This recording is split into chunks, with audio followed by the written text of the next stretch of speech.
book, as is my dog. Yeah. So, Great. hey, we're live now, and I'm going to click OK and get serious and tell people that this is in conversation with Frank Schaeffer, and my guest today is a friend of mine, Diana Butler Bass, and she's a friend in two ways. First of all, we've spent some time together, and we've exchanged emails occasionally. We've appeared on a platform or two together, but she's someone that I relate to very deeply through her books. And I don't say that about everybody I interview because I haven't read most of their books, but I do read Diana's books and gain from them. And and I know this isn't the proper introduction yet, but this is her last book, A Beautiful Year, Diana Butler Bass, author of Grateful. Here's the book. And as I showed her a moment ago, there are my dog-eared pages. I really read it. I'm really prepared. I really have notes. I'm going to ask her to read bits. And we are making it our November offering starting November 3rd, our Advent special to our book club. It has to be read. So we're putting our money where our mouth is. We love this book and we're going to do everything we can to push it, which, Diana, means you've sold two copies instead of one. I don't want to I am not Johnny Carson and this isn't 1970. Well, Anyway, I do not think of you as an influencer, Frank. yeah, And that should be a compliment it in our is. in the world in which we live. I just think of you as a friend and also as a person that I admire. And I've loved your work through the years, and it's been an Thank you. honor when we've appeared together and Yeah, me shared too. conversation live. Yeah, I feel the same. So, okay, now I'll get serious again. Diana is an award-winning author, popular speaker, inspiring preacher, and one of America's most trusted commentators. I trust her on religion and contemporary spirituality. And I am one of her readers. That's not in the official introduction, but I just want to say that again. She is the author of the book we are discussing today that I got up at 3 a.m. to read. I finished at about Wow. 6:33. I emailed her. I took lots of notes. That's not in the introduction. I'm extemporizing again. In Conversation with Frank Schaeffer is my podcast produced by Ernie Gregg, my best friend and producer. Please subscribe right now on YouTube and to In Conversation with Frank Schaeffer on Spotify and Apple Podcasts, where this will eventually go. Right now, we're live on YouTube, and it will stay on YouTube until either Jesus comes back or YouTube ends, whatever comes first. And to my Substack, it has to be said at frankschaeffer.substack.com. You can also follow my new project, which is a book called The Gospel of Zip at thegospelofzip.com. It's on offer in two different places. One is on Amazon and the other is on YouTube where it is for free. And I read all 8 hours of it with a professional crew and decided to give it away in short sections. The whole thing is there, but I put it in short sections because I want to try to get to non-readers, especially to younger men who these days apparently don't have the habit of reading books as much as they should. But that's enough about that project. And now I want to talk about A Beautiful Year. And what I'm going to do is marked a little section here at the beginning that I am going to read, and then I'm going to ask Diana to read a bunch of stuff. So I'm reading this from the introduction of Diana's book. It is odd, really, to think that even in the most pious centuries of church history, the faithful prayed to a monotheistic God and held festivals dedicated to the Prince of Peace on days named for Roman gods, in months that honored emperors who persecuted, oppressed, colonized, and murdered the people of a large swath of the world. Awkward, to say the least. How often do you think about the Roman Empire? What does it mean that we live guided by an imperial map naming our days, weeks, months, and years? If only there were a different way to think of the times in which we live. And then this book is the answer, because this book is about the liturgical calendar. And I can say this with great certainty because I have traveled through my life in various spiritual circles. I grew up as an evangelical Protestant. I left that. I drifted around for a while, became an Orthodox Christian, stayed in the Greek Orthodox Church for about 28 years. These days, I call myself an atheist who prays. In other words, I intellectually am not much of a believer, but emotionally very much am. Probably pray now more than I used to when I was, quote, going to church more. But I can say this, having traveled this journey, and that is that this book is one that will be equally well received by any sort of person with any spiritual desire, all the way through to the more formal Christian practitioners, whether they be Greek Orthodox, Russian Orthodox, Roman Catholic, Episcopalian, Anglican, Mormon, whomever, because Diana's done a wonderful thing, and that is she draws not just on her own vision and her own stories, which are part of this book, but this book is the best book I've ever read that taps and mines the liturgical richness of the Christian calendar. Not the quote secular holidays or the quote holiday season, but the unashamedly Christian calendar. This is how Christians believe through the action of liturgical worship and practice. And this book takes you through it. So anybody that wants to know what the Christian calendar of practice looks like, this is it, whether you're a Christian or not. And then, because Diane is a wonderful writer, she gifts us with stories through this, which carry us through it in a way that a lot of books on this subject do not. So if I could talk about, 5 stars, I'd give this book 20. And I must say, it did something very weird because I never look ahead at my reading. I read maybe 3 books a week for the podcast, and I always read the day of because I'm 73. And if I read the day after and I did one in between, wouldn't have happened with this one. I could have read this even a week ago and I'd remember it with my poor feeble brain. Um, but that said, this will stay with me, and I'm going to keep this on my kitchen table throughout the Advent season because I just thought it was such a gift for you to bring me back into the calendar of Christian practice. And I can just say that as someone who has doubts and who is not your good church going person very much these days, but who has a tremendous love for these stories. And so, I really felt that I had been in the presence of someone who was guiding me back into almost a confessional state of worship by reading this book. Okay, enough of that. So I'm going to ask you now some questions. And what I'm going to do is read you some quotes Great. and say, would you please explain these? And then I'm going to have you read some stuff out of your book just so people get the lyrical way that this book flows. So here's a quote. This is more of a spiritual diary, reflections drawn from a year through the liturgical calendar. The meditations can be used in tandem with traditional church going, but I've learned that the calendar is portable. I love that sentence. Talk about the calendar being portable. Yeah, that was one of the things that occurred to me while I was working on the project, in part because I wasn't planning on writing a book. Mm, The project emerged out of the pandemic. And yeah. so, we were all at home. You Mm, couldn't go. I still mostly go to church, but mm, my church going is a lot less rigorous than it used to yeah. be. But, during the pandemic, when things happened was we all lost track of time. We Yeah. didn't know what time it was. And so I realized that if I was going to just keep my attention Mm, located in my faith, that it might be a really good idea if I began to practice the Christian year on my own. And mm, so every single week, I would write a meditation for my readers of my newsletter yeah. that came out of the lectionary. And before I knew it, I was just following the Christian year in a sort of attentive and Mm, intentional mm, way mm. that I had never really paid attention, paid any mind to. Yeah. Because usually when you go to church, it's just there. You walk Yeah. in, and if you're a churchgoer, you see the colors that are around. Oh, it's Mm, green. It mm, must be mm. ordinary time. Or, oh, look, white. What holiday is it? Yeah. What holiday is that? Yeah. And so those days and those seasons frame what goes on in the building, but oftentimes they sneak up on you, even if Yeah. you're a churchgoer. Yeah. And so here I was sitting alone in my office right here. It's Mm, called the mm, cottage. It's a little cottage in my backyard. mm, And I was working through the Christian year. And as mm, I worked through it, I realized this is actually a spiritual practice. mm, mm. And you can do it even if you never walk in a church. Yeah. And then I made this sort of aha connection with Yeah. the history of Judaism. Yeah. Because, of course, Jews, that's one of the things that has helped them keep their identity over Of so many course. centuries, Yeah.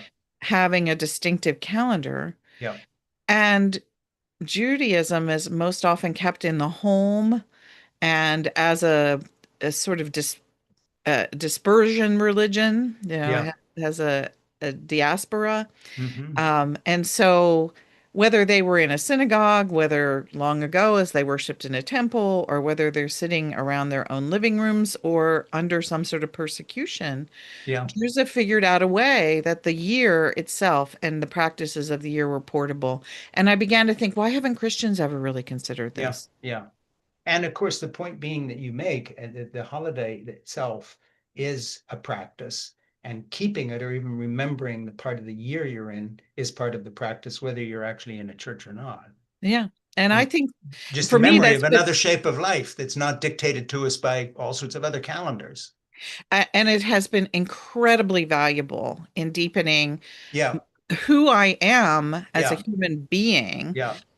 It also helps me understand my faith differently. And that's really the stories that are attached to the practice as Yeah. I weave those, people through the year of those. Yeah. But yeah, it's been just a dynamic way of re-experiencing Mm. my own personhood and my own humanity.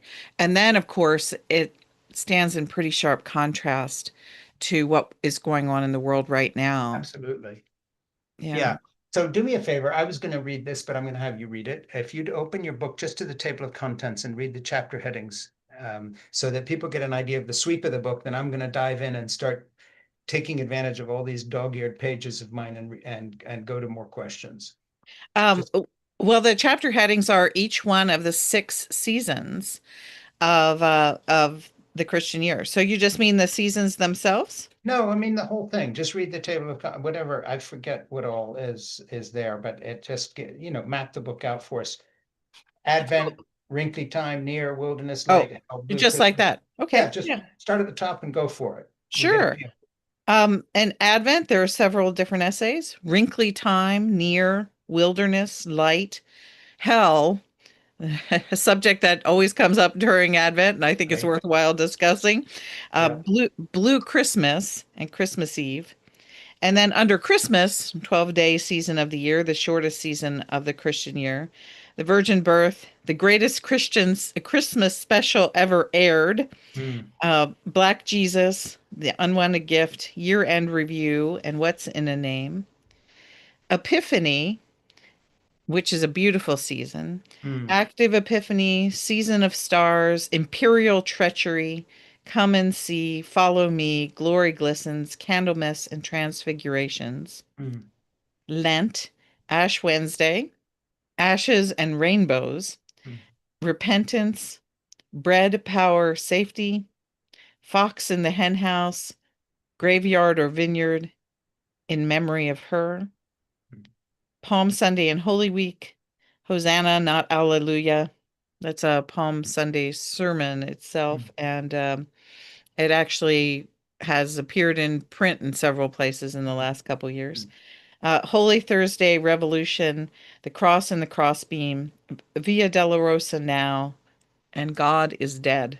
mm, Easter, I have seen the Lord, they were afraid, Resurrection Wars, Locked Doors, and Jesus Opened Minds. mm.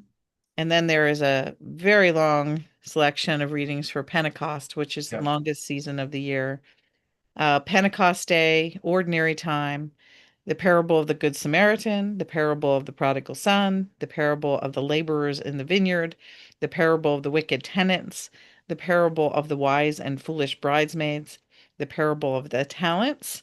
And lots of people will probably recognize those if you go to church, and some of them are pretty famous even for non-churchgoers. Mm, And then practices are include practicing gratitude, practicing resurrection, practicing prayer, practicing silence, the season of creation, two on individual Psalms, Psalm 1 and Psalm 23. mm. And finally, All Hallow Tide, Thanksgiving, the only secular holiday that's in the book. Yeah. Um, And and you do your best to make sense of it. I really do. And Christ the King. And Mm, finally, a conclusion. mm. And Yeah. so And that's the I Christian want year. to I want to give people I wanted you to do that so they have an idea of the scope of this book. It's not look, it's not hugely long, and that'll give you some idea of how wonderfully quickly it moves along. This is not a bog you down kind of sticky with it book. Incredibly deep, but you never feel stuck because it's moving on to the next thing. go to page 14, if you would, which is the last of that section just before wrinkly time. The last paragraph, I want you to read the last paragraph that starts as night lengthens and goes till we wait in the dark. Okay.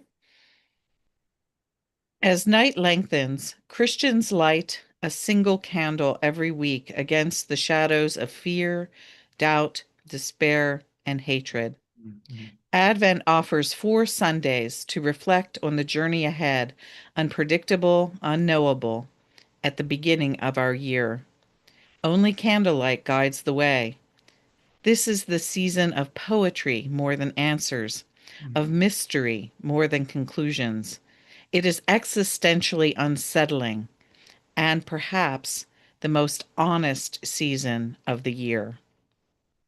We just don't know. We wait in the dark. Yeah, I just love that paragraph. And I wanted you to read it because it meant so much to me at about 3:28 a.m. this morning, when Thank I you. ran into it, and also means so much to me as I prepare for the season. I'm making all sorts of videos, commentaries on our politics and what's happening and the craziness. And this was like taking a long, deep breath. And that paragraph really, really, really reminded me, okay, one privilege you have because of what who you are, how you were raised, is you can step out of this moment into something else, you know. Right. And interestingly enough, I hadn't gotten myself an Advent wreath. Now I'm going to go get one or make one because I have pine boughs in my garden and do a Swiss version because it's like, wait a minute, there's no Advent wreath on my Christian. What's going on here? So thank you for the reminder. Let me get to the next bit that I want to delve into and look at my note here and see why I've got this page marked. And I want you to read this. It's the last chapter section of hell. And again, I want you to read there. It starts on page 34 and goes to 35, and it begins between ourselves and hell and ends work of peace. Again, a wonderful piece of writing, but also to give you a feeling of the sweep of this book.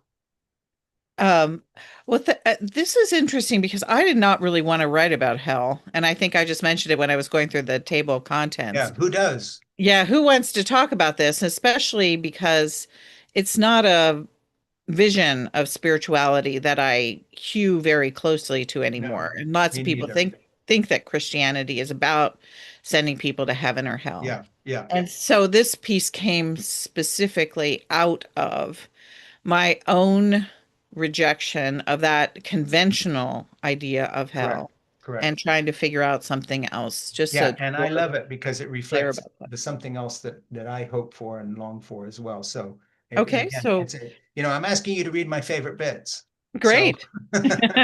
So from between ourselves and hell through to the end. yeah.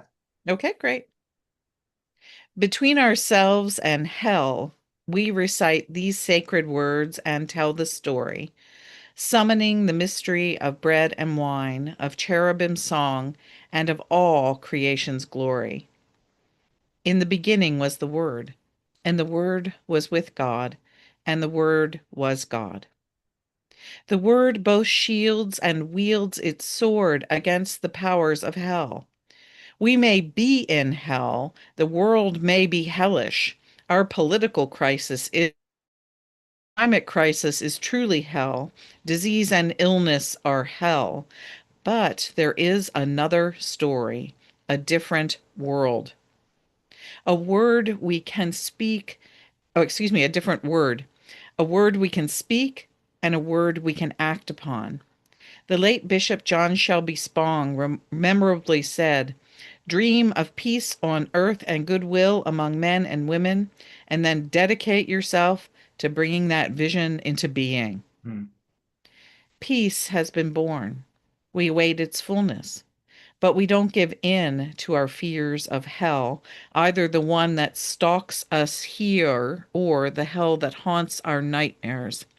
Instead, we claim the power of the Christmas story to bless, to redeem, to transform the stark earth. While, quote, death howls in strife, we embrace and embody the poetry of God and beat back the walls of hell. Fear not and get busy with the work of peace. Yeah, I love that passage.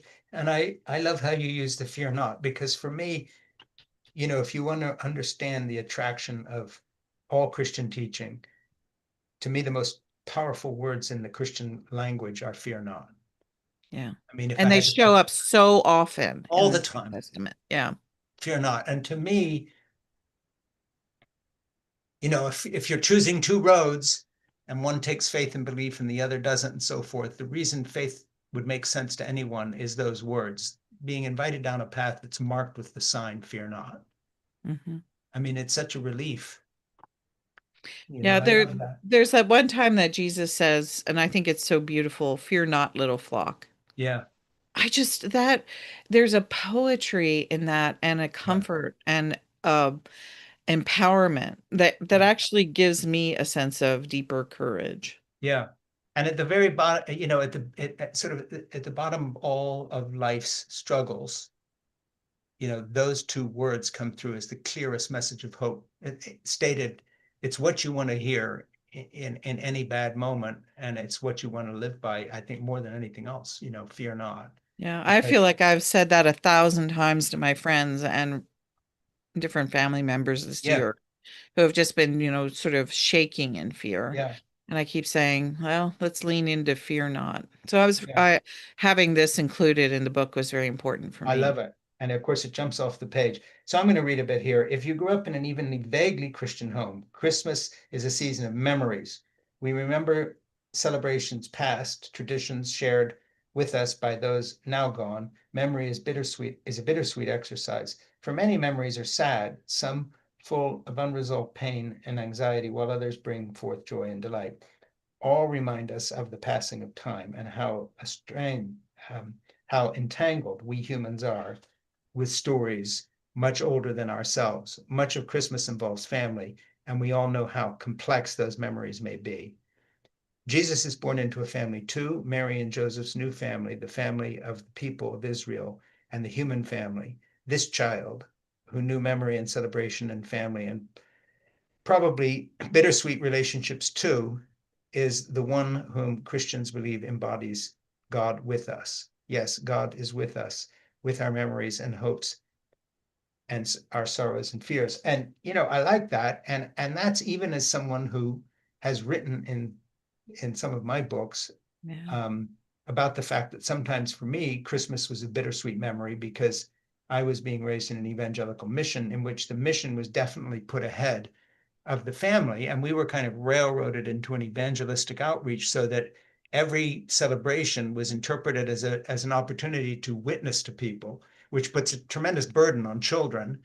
I Yeah. know you don't come from a specifically evangelical background, but I know you relate to that. But I found this passage in your book very healing in the sense, yeah, it doesn't matter how the story was misrepresented or ignored or underreported or made too burdensome.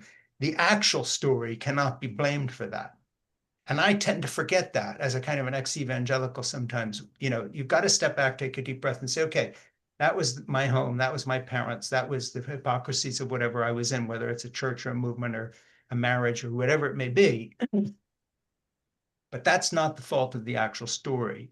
And then I come back to your use of the well-worn phrase "fear not," because again, as a 73-year-old looking back, I have different emotions than I did, say, having survived that and move from it. So I would just hold, I know some of my listeners and people who view come from similar backgrounds, but I would say you'll find this book wonderful. And you ignore it at your peril because you got to remember the actual story cannot be blamed. And the church calendar is a good one. So what do you think about that? Well, that's one of the things that I learned in this process of writing is that the church year, it's a structure. In effect, all spiritual practices are structures. Yeah, And they give our lives a sense of order or a framework yeah, by which we can grow deeper in something yeah, or just kind of there's something about structure that does help us as human beings. yeah. Uh, but it's also a story. It is. And so I think sometimes when we imagine if we take on a spiritual practice and if we just take on the structure, it's Yeah. going to change us. But I think the deeper reality of spiritual practice is that structure Mm, opens the possibility for hearing the stories differently. Yeah. Yeah. And so, what I, of course, am doing here is teaching people a structure because a lot of Mm. people aren't very familiar with the structure of the Christian Yeah. year. But I'm also infilling the stories of that structure with new possibilities. And so Mm. the piece about hell and talking about, hell being located here, and then we can actually fight hell. Yeah. We have to give in and we don't have to have it just haunt our imaginations. And then all the stories about family, Mm. until you Mm. said that, I hadn't even really remembered it, but now I sure do. Mm. One of the things you write Mm. so amazingly about is your family Mm. and the s- the sort of the stark honesty you have always brought to that. I Mm. think that that might have influenced some of the ways that I tell some of my stories. Mm. And there's a lot in this book about my parents. Yeah. And so I can tell I'm 66. And so what I can tell is that I'm actually going back to that territory because I needed to re-excavate it. Yeah. Exactly. And then I tell those stories of my Mm. parents in conjunction with, wherever we are in the Christian year, and oftentimes with some eye toward uh, a kind of beauty, a Mm. spiritual beauty that was present at the moment that I might not have Yeah. noticed at the time. Yeah. Yeah. And I think one of the things this book does, and certainly, as I was reading it this morning, does for me is that the beauty of the structure that you bring to the fore here with the church calendar, that's what you want to call it, is a way to, and I know this is going to sound weird, depersonalize the story away from whatever your or my experience was. This thing exists out there with or without us.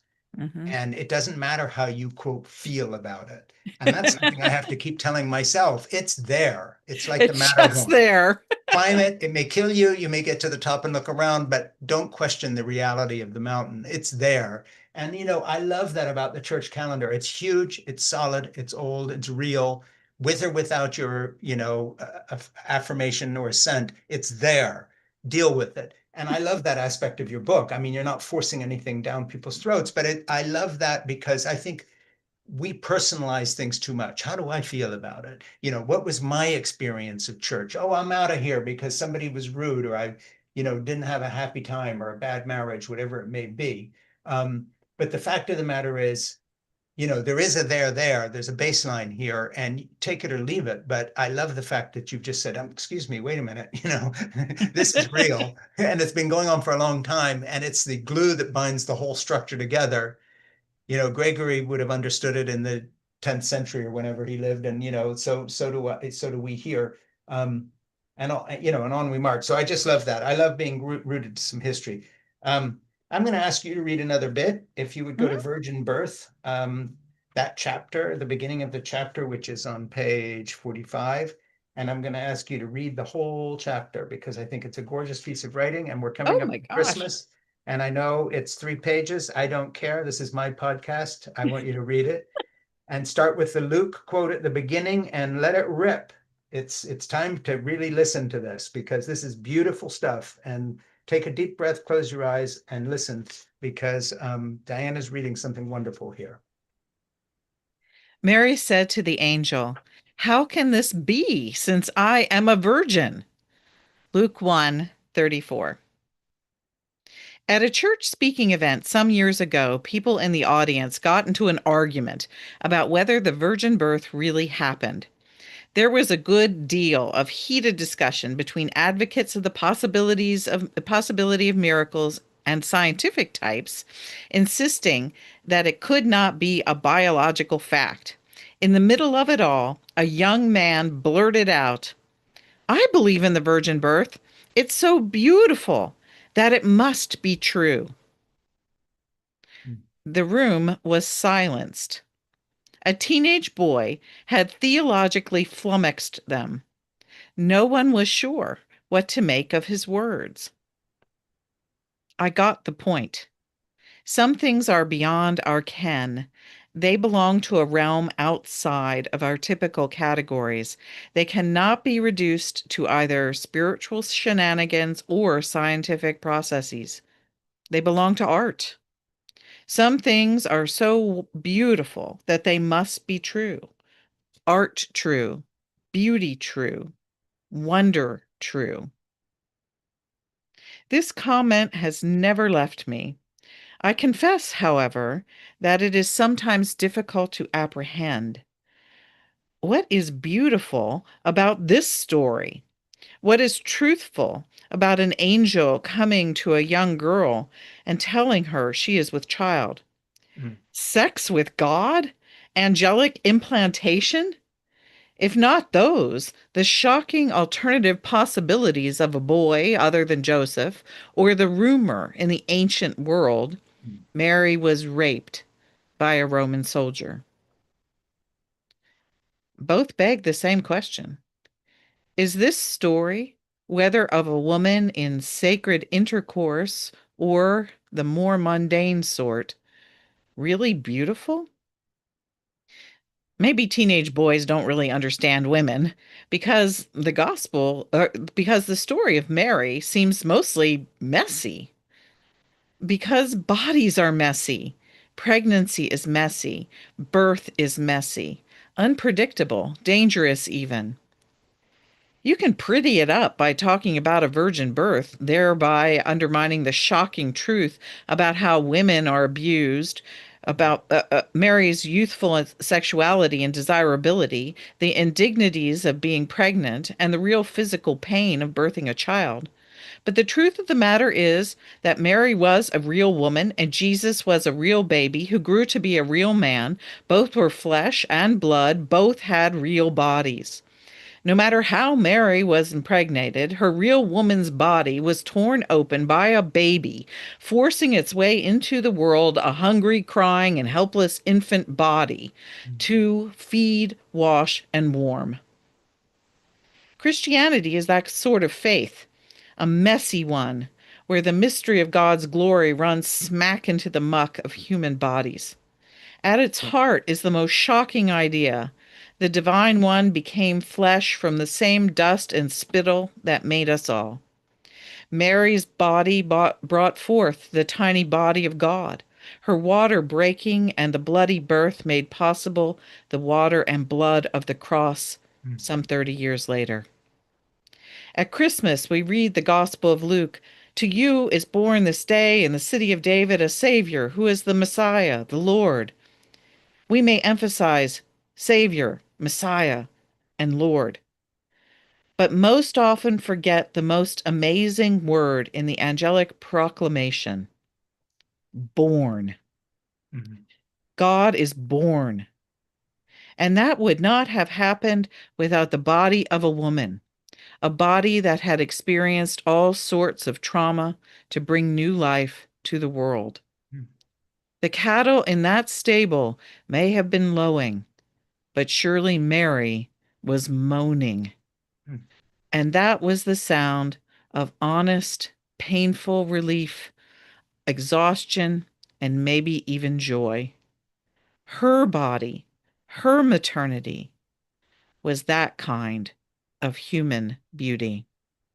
Yeah, I love that passage. Really beautiful. Sometimes people refer to my work as feminist theology. And when I read that, I hadn't gone back and reread that since I Mm, read the book for Audible.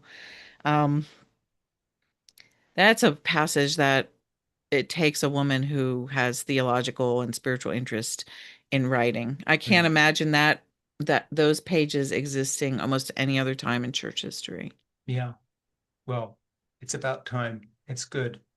I love that bit. And, having been a husband that has been with my wife when she's birthed children, I'm watching her nearly die with our son, John, who was eventually delivered with forceps after a 36-hour um, labor, and remembering that earth-shattering scream as he was pulled out. I was thinking Yeah. of the reality of the childbirths that I participated in as a bystander trying to help, but nevertheless helpless. And of course, thinking of the reality in that stable, it just lifts it into a realm of real human experience. So whatever you think the nature of Christ is, man and God or whatever, Mary is a human woman And having loved a human woman for 56 years and watched her give birth, or sat up with her when she was bleeding after a year of of unending periods because that pregnancy tore her up so badly. This is Yes. serious stuff. And I just love that passage because it connected me to everything that I'd experienced with my wife and lover Jeannie. So, you know, I like this book so much because it taps in so deeply to our own human experiences. Let me just put it that way. Anyway, I don't want to go on about Well, that. well, thank you. Let me get to A Matters to me. Beautiful Year here, back now, Season of Stars. I'm going to read this bit, nice and short. Epiphany is the season we need now. We need its clarity, its sharp starkness. Maybe our moment in history is an epiphany. The ordinary is being pulled back to reveal that which has been hidden from view. The mundane is charged with meaning. The epiphanies are everywhere. It is as if the universe has cracked open with truth and terror. We live in awful and awe-filled times. For some of what we know as ordinary has become the gateway to glory, and some of what we've accepted as ordinary is only another guise of vain glory. It takes an epiphany to reveal which is which, to know the deepest love in the world, and live in the tailing of the star. And I read that passage because there's something great that you do in your book. You keep locating us in this moment. In other words, we're in hard times. And when it comes to ethics and to love and to the message of the gospel, the hardest of all times that I remember in my 73 years, I've never seen Yeah. a moment in my culture that I'm part of that is more, and I've used this word not as it's used in the book of Revelation, anti-Christ, in the sense that everything Christ taught is being denied. And I think of Jesus deciding to appear to a woman when he's raised from the dead in the garden, and he goes to Mary Magdalene, and she has to take the news to the male disciples, and he's trusting a woman to speak for him. And yet people interpret the New Testament sometime as a prohibition against women speaking at all, let alone in church. And yet, if you're a Christian and you believe that Jesus is God, God decides the only messenger he will trust with the word of his resurrection is a woman. And I always found that interesting.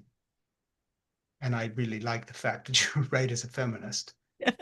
Well, that whole approach that I take is that I decided not to just sort of bang people over the No, you head don't. with the moment.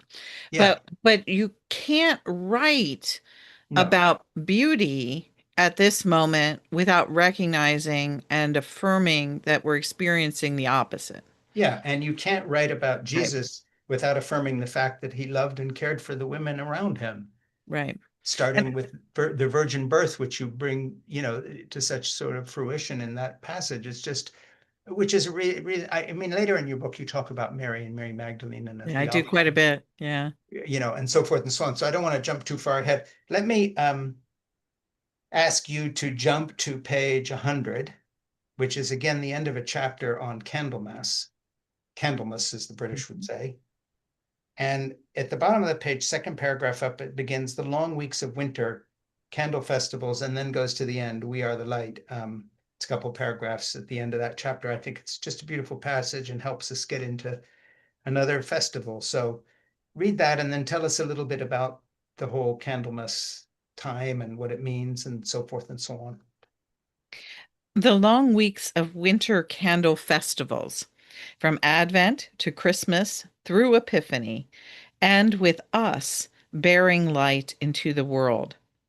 In a way, it all began so passively. In Advent, we waited for God to act. At Christmas, we marveled at the birth of peace and justice in the world.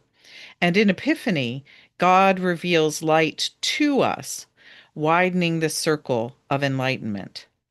The cycle concludes with a remarkable admonition, words that millions of Christians will hear on the Sunday following Candlemas, which is February 2nd. You are the light of the world.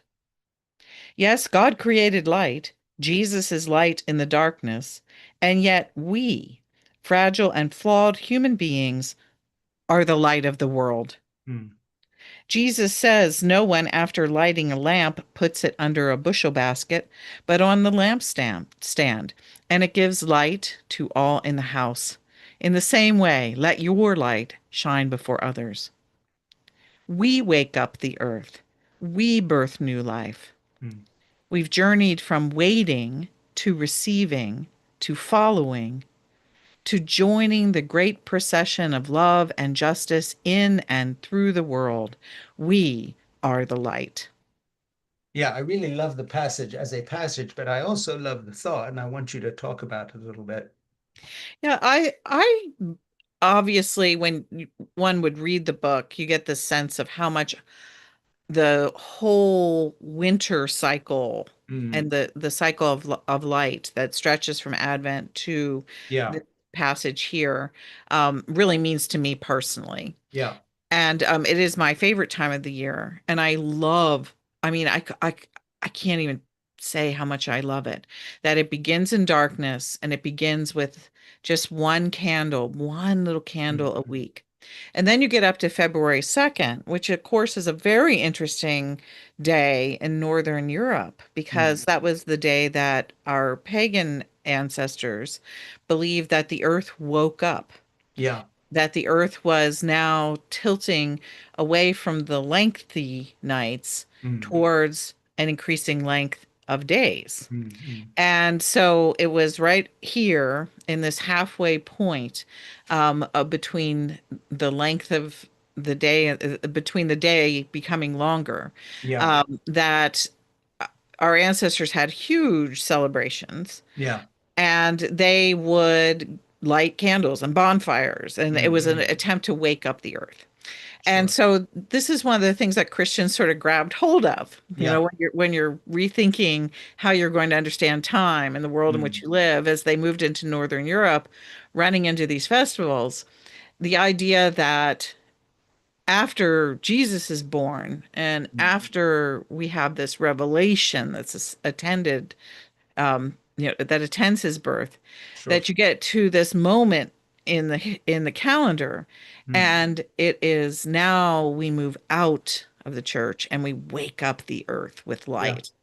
And Yeah. that's exactly what they used to do on February 2nd in the ancient, really kind of the early medieval and medieval world. Mm, mm, Christians would bring candles to their churches to have priests bless the candles for sure. the rest of the season. And then instead of just carrying blessed candles home, they would light the candles. Mm, mm, And they would literally leave the church in long processions and mm, carry the light out into the world. And it fits so perfectly, of course, with both their ancestral traditions of waking up the earth and then the Christian sort of reinterpretation of that tradition mm. as Jesus as the light. And as you carry the light, you become the light. Yeah. And you wake up the world, and you wake up the world to peace and justice and love and mercy and forgiveness. Yeah, I love that. I love it. And I love how it contrasts with both sort of a world's vision of, Christianity as kind of proselytizing warriors on one hand, but then also just my memory in the Greek Orthodox Church of not this particular time, but on Easter, after the resurrection service, of taking the lit candle home and keeping it alight in your own house, having brought it home lit. I set a piece of my car ceiling on fire one time Oh when my I wasn't gosh. supposed to it. But hey, I was trying to do a good and righteous thing, so Sure. people Setting the got car on mad. fire is a good one. Yeah, I started a car fire, but the intention was good. Let me jump up here to in a beautiful year to Ashes and Rainbows. Again, I keep forgetting to reintroduce your book because I'm kind of in it. But A Beautiful Year by Diana Butler Bass. It's going to be our November offering, a special offering for Advent, meditations on faith, wisdom, and perseverance. And I read it early this morning and love the book, and I'm reading bits from it or getting them read to us by the author. Sometimes Christians get caught up in a gloomy Lenten theology, believing this season is solely memento mori, remember your death. Of course, it is about ashes, a view seemingly supported by even the most obvious contemporary evidence. Each morning, the news reports some new apocalypse. We are surrounded by doom and our fear of the end of everything. Horror piles upon horror. People regularly intone, quote, we must be realistic, end quote. And it is true. We live in truly challenging times with great threats on all sides. There are terrible things happening throughout the world. How can anyone forget death? Memento mori, the is the air we breathe. Ashes are easy. This first Sunday in Lent, shaped by Mark's story, beckons us to remember the opposite. Memento vitae, remember to live. Look to the skies after the rain. Memento vitae. Listen for the voice coming up from the water. You beloved one of God. Memento vitae. That's the everlasting covenant, the promise that brings us through the wilderness. I just love that bit. That's your own version of fear not. Mhm. And it's a wonderful passage. Just thank you for writing that. And I'd like you to talk a little more about that because again, you've put in stark juxtaposition the reality of where we live and the difference between another story that we believe is happening around us, or we hope to believe if we're Christians. And I just want you to talk about that contrast because once again, we're living in a time when, we have Trump for president, Elon Musk building a robot army, as he calls it. Um, Yeah. a confusion with this sort of billionaire leadership that calls itself spiritual, but at the same time is calling for genetic engineering to remake the human race in its image rather than God's image, kind of what they call successful people, certain IQ and so forth. Yep. I've never been more conflicted about my moment. I always kind of knew the Vietnam War would end. You knew eventually Nixon would go. Ups and downs. The Kennedys got shot. Martin Luther King got shot. This is all in my living memory. I remember where I was on each of those things and what happened. But you sort of knew, think things will go on. And right now, I think, speaking for myself and for a lot of people, Diana, your book comes to us at a moment when we not only feel the darkness, it's easy to remember death, but also, you know, hope is a bit extinguished sometimes. It's like I ask myself this question all the time as a grandfather of 5 grandchildren and a father of 3 children. Mhm. And I've been doing full-time childcare for 3 of my youngest grandchildren for the last 17 years, hands-on, enjoying it more than anything I've had in my life, which I write about. But there's a shadow looms over it. And that is, how does this end? Not my life. Death is not a problem for me. It's just the next thing. But how does this passage of time end? I grew up in the 60s, and that's ended with Trump. Right. They're growing up with Trump. How does that end? And I'm going way off script here, but it's your fault because you bring the darkness into your book. It's not all happiness and light. Just go for a minute. Talk to me as a wise woman who looks at the world. How does this end in the context of not just the Christian hope you're writing about, but how do you, Diana, see this? What is happening to us? Well, I feel all of those things that you just described. Mm, And I have one daughter, and she's the love of my life, and she's amazing. And mm, she actually is the one who gives me hope sometimes when I run dry, mm, which I am extraordinarily grateful mm, for having a 28-year-old in my life who's always pointing me towards edges of possibility that I don't see. mm, So I pay attention to what she says to me. mm. But my own sort of vision of this, I mean, is shaped by so many of the same things that I mean, obviously that you talk about and have memory of. I do as well. And I think that a lot of people our age in particular are really puzzled by what you said, Yeah, is that how could the 60s end here yeah, with this? I mean, yeah. that's not what we anticipated. No. And then you talk about this, sort of shadow that's over everything. Well, at the very beginning of A Beautiful Year, I talk about a book that made a huge difference in my life when I was a little girl in the Mm, 1960s mm, and when things looked so bleak. And one of the very first books that I remember just meaning so much to me and I related to on a very deep level was Madeline L'Engle's A Wrinkle in Time. and you talk about it in your book. And I do. I start the book with Advent, talking about A Yeah, Wrinkle in Time. yeah. And the fact that there's the adolescent Meg is sitting in her attic and there's thunderstorms all Hmm. around, and it's a very frightening scene. Yeah.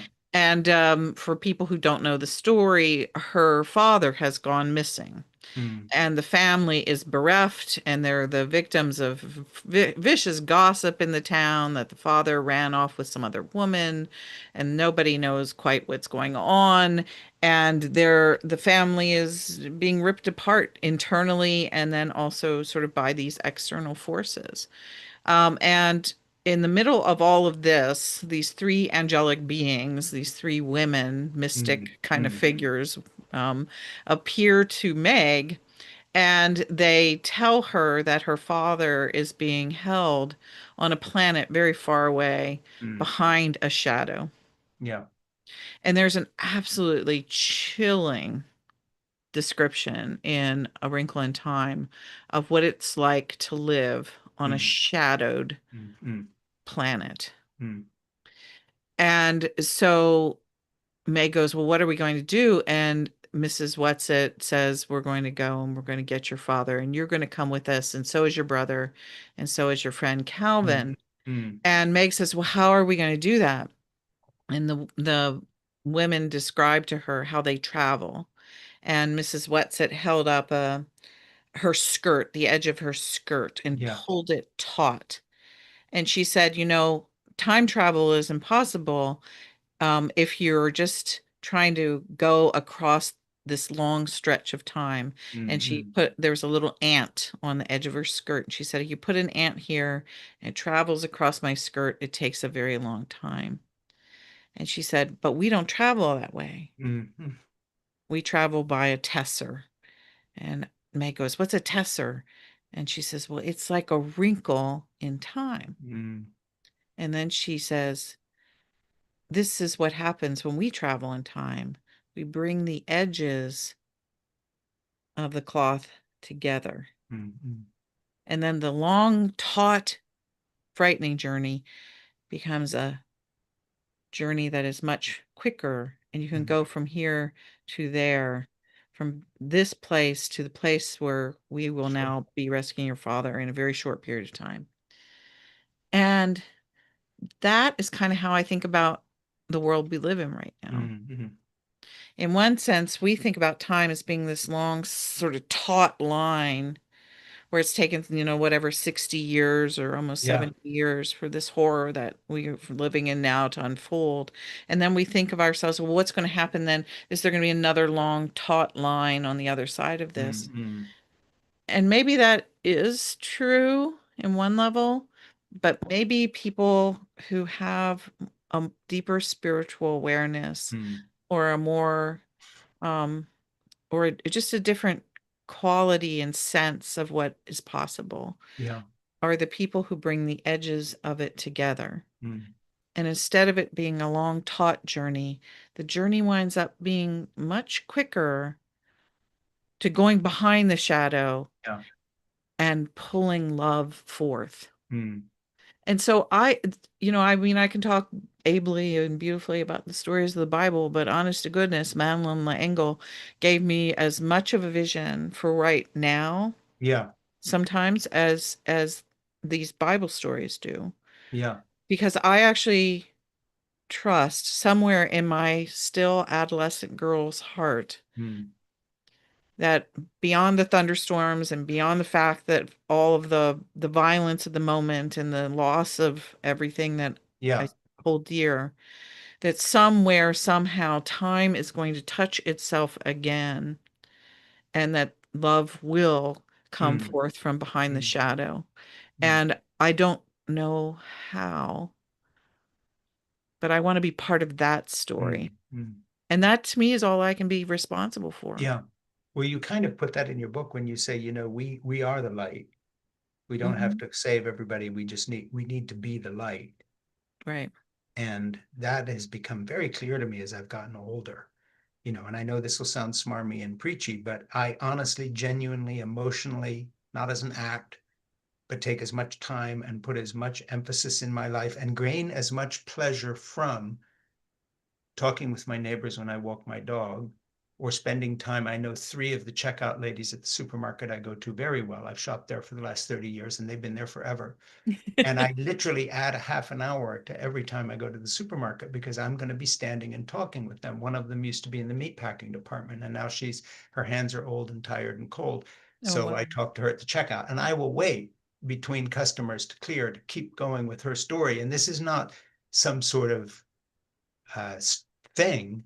This is genuine pleasure for me because the one thing I know now at 73, I didn't know as a more ambitious, striving younger person, was that actually those are the experiences that last and give my life meaning, and other people's lives meaning. And they're so much more important than the quote, big meeting, Yeah. um, that happens. And so I just want to end by asking you your thoughts on something. I was thinking about what you were talking about being the light and also the wonderful story of, recasting Madeline Engel's story. And I know, again, this will sound perhaps sillily optimistic, but I have a very similar faith. And I would put it this way. I think the power of what happens in the stable as Christ is born, which winds up overwhelming the murderous, Yep. horrible Roman Empire completely, Yep. is our hope again now. And I don't care if you have $1 trillion pay package and are building robots. I will pit Mary and her baby and what is unleashed there in caring for the least of these against any power on earth, because I have seen it destroy the Roman Empire in history and take it down. And Christians made all their own mistakes, did some of the same things Romans did with enslavement and terror. But in the end, the power of that message, really is fear not. It's what we've got. And I speak as an atheist who prays with a lot of doubts about the veracity of the story, but no doubts about its power. Yeah. And I really truly think that the beauty of the year that I write about Mm, is in that kind of vision that I just sort of drew out of the Madeline Angle thing, is yeah, that we live in a shadowed world. We we live, do. and the shadows are much deeper and thicker and than I think, that any of us have ever experienced. Exactly. And Exactly. so what does that mean? But it also means that we go behind the shadow. You Mm. have to go behind the shadow in order to rescue love. Well, one of the things you say very clear in your book, not only tying it to the moment we live in, but you use the word resist Hmm. and you talk about standing up to the shadow. Yep. And I think the courage we get to stand up against the shadow is literally those words, fear not. Hmm. Because if we hide behind our fears and don't speak out because we're scared of either retribution or what'll happen, then all really is lost because we're not being the light. So I would just say one of the things that I love about your book, and you'll notice now I'm halfway through. So that's so much. I could have Well, we quit don't want to at give away everything I to could have the. stopped at 5:48 and not had to do all the rest of the notes if I'd only known I was going to run out. But I don't mind because it was wonderful. But one of the things the book has reinvigorated in me this morning as I read it, and now this afternoon as we talk, is that connect the dots of fearlessness up to resist this moment we are in when you have a chance to, whatever that may be. So, we're surrounded by inhumanity. Be human. We're surrounded by greed and bitcoins. Don't put money first. We're surrounded by everything that's important. No, put it aside and talk to that lady at the checkout counter. And that may seem like a simple thing, but replicated, that is a form of resistance. And then I think there's real political resistance. Let's tell the truth about the people in the pockets of the billionaires who mean Yep. us no good. They mean us harm and they're making money from it. And they don't even think of us as being human. No, we're not. We're subhuman. In fact, they want to Yeah. genetically engineer their Right. children to be superior to just ordinary people like you and me. Right. And there all of that is is really the horror that I was It talking is about. the horror.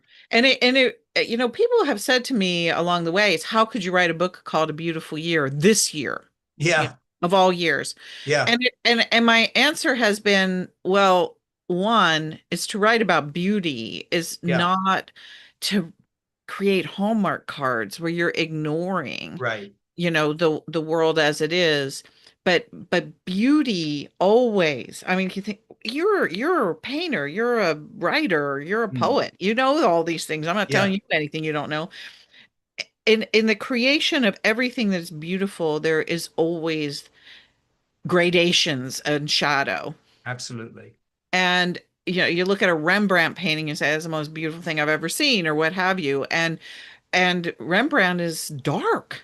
Yeah, And so the to write about beauty is not to ignore all of that. yeah. And you know what you're writing, and I don't want to wax, silly here, but I was thinking of some of the darkness you have in your book, and the real birth, the sort Right. of bloody mess of childbirth and so forth, and then the context of referring to this as a dark period, and yet you write a book called A Beautiful Year. Right. And I think that's very much similar to my favorite painter, by the way, in case you ever ask who that is Caravaggio, and why I love Caravaggio and why he caused such a ruckus, other than the fact he was a scoundrel and wound up murdering somebody. But that aside, he was a great painter.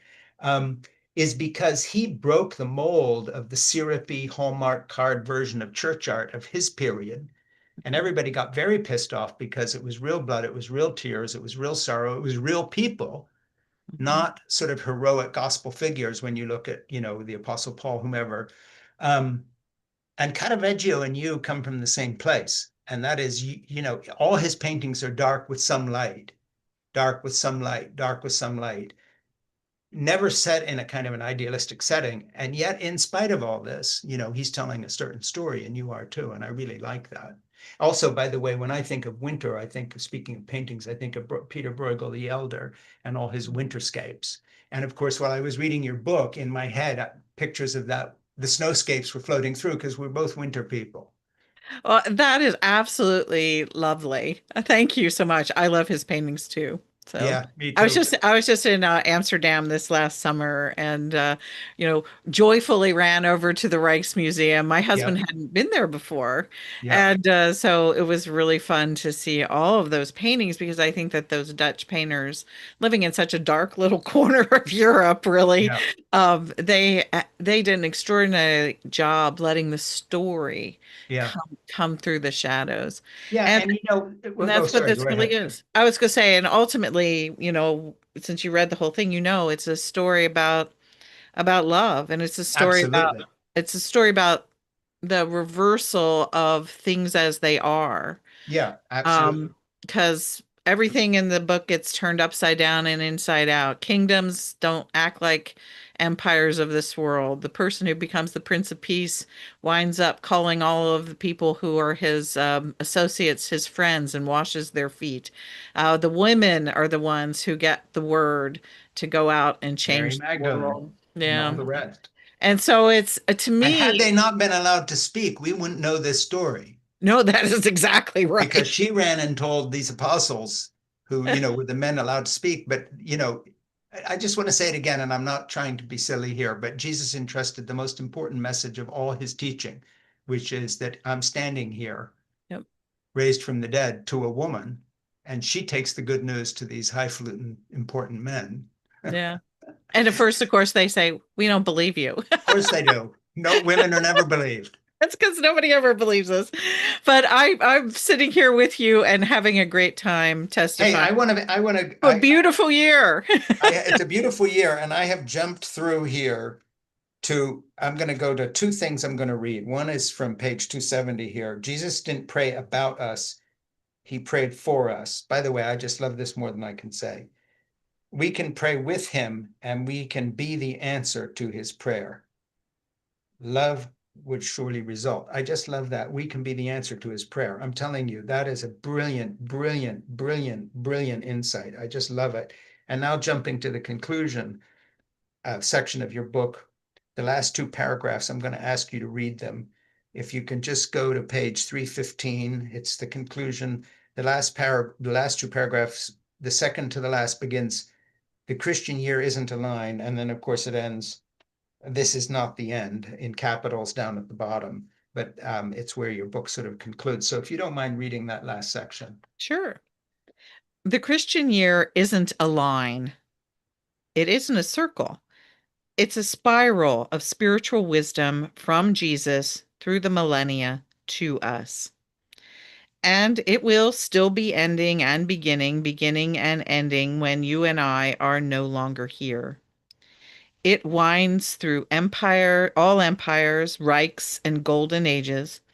Its wake swamps all Caesars, dictators, and wannabe saviors. Mm, In the book of Revelation, Jesus said, I am the Alpha and the Omega, the mm, first and the last, the beginning and the end. In other places, he also turned this upside down. The first shall be last, the last first. We act as if time is a line, but mm, Jesus didn't. The Christian year unfolds as something far more mysterious. Time does not exist. We invented it, wrote Albert Einstein. Time is what the clock says. The distinction between past, present, and future mm, is only a stubbornly persistent illusion. mm, The Bible insists we made up the calendar too. With the Lord, a day is like 1,000 years, and 1,000 years are like a day. Maybe time can at most be traced in the stories we learn, remember, and share that mm, make us wiser, braver, and more loving. The stories that become part of us, even as we become part of them. mm. And thus, a beautiful year has no conclusion. Yeah. There is only an invitation to start again back on page one. Mm. This is not the end. Yeah, I really love that. I think I'm going to add fear not there just for you, Frank. Hmm. This is not the end. Fear not. Yeah, thank you. And if I had to pick a line out of your book that is my favorite line, I read it a little while ago, but I just want to tell you my personal favorite. Jesus didn't pray about us, he prayed for us. Yep. We can pray with him. And this is what I love most. And we can be the answer to his prayer. Love would surely result. And man alive, as I'm 73 years old, if there's anything in my book that I look to in terms of what I've written that's good, it's because it reflects what you've just written there. Mm. And I really believe it. I mean, we are in exactly the same ballpark. So, dear sister, I love you, and I hope that you go through this Advent season with great joy, blessing, safety, and that the light keeps piercing the darkness for you, because you certainly have done it in your book. Oh, thank you so much. And thanks for letting me share this with you. I am really honored by your response. Well, I love the book. I really do. And Thanks. I don't say that unless it's true. I But know that. You are I've the most given, honest person I know. thank you. But you've given a great gift to us. And this will be sitting on my kitchen table throughout this season, and I'm going to keep reading bits of it and share it with Jeannie. So thank you so much. Do me a personal favor. I'm going to sign off here. Would you not sign off when I do? Stick around and talk to my dear friend and producer, Ernie Gregg, because we would ask the favor of you to help us promote your book as part of our book club in November. And also give us the names of anybody else we might not have thought to interview that you can help us connect with, because some of our best guests are people we've not thought of, and we always appreciate a good recommendation. So if you wouldn't mind doing that, thank you so much. Great. Thank you, Frank. You've written a terrific